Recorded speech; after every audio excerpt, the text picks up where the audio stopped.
Hey LinkedIn and anybody in sales, I just want to comment on this today because something came up and or this happened, I should say, and I just want to make a comment on that.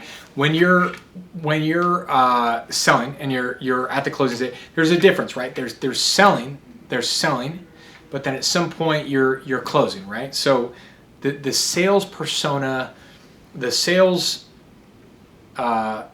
personality, or how you sell. There's a certain way you sell, and that's great. A lot of people do that well. You handle the discovery call and handle the proposal and kind of take it up to a point. But then there's a point when you're closing and it's time to close. You have to close a deal, right? Especially in B2B.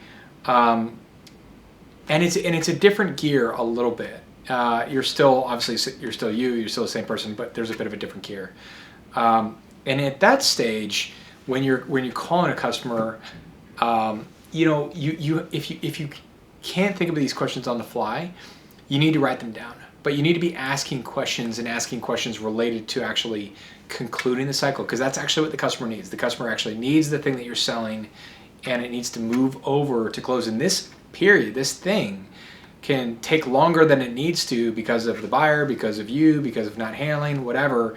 And one of the things that I've seen come up is, a salesperson will say, hey, I'm just calling to get your feedback, or I'm calling for an update. But that's not true. You're not calling for feedback or an update.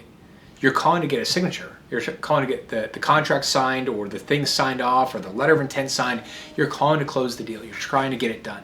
So the real thing that you should come out and say, because you're not trying to get feedback, you're not trying to get an update, the real thing to come out and just ask and say, hey, I'm calling because I'd like to get this thing signed off. I'd like to get this thing wrapped up. I want to move this over into production, or I want to move this over into get my team, or get this kicked off, or get you onboarded.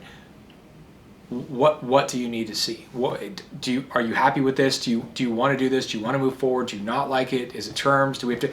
You need to be asking a series of questions. Is it you? Do you sign? Is someone else sign? You're going to have to ask. You have to get very candid and ask a series of questions related to actually closing. You're going to have to ask them, and there's an element of like, hey, do you want to sign off on this? Do you want to move forward? I'm calling to sign off, right? And that is normal. That's what you're trying to do ultimately. So instead, sometimes a salesperson will come in and they'll say, well, I'm calling to get an update, or calling to get your feedback, and that is not what you're trying to get. You're trying to get it actually signed off. So keep that in mind. Have a checklist. Write out the questions you should be asking and the things that you should say. So when the time comes, you're going to have to ask those different things, and that's actually going to improve your closing number. And it's better for the customer too, because you got to flesh out those things anyway. It's actually better for them. And if you're at that stage, I'm assuming they're not window shopping at that point. If you're at that stage, they're obviously interested. So you're going to have to find out, do you have the right person?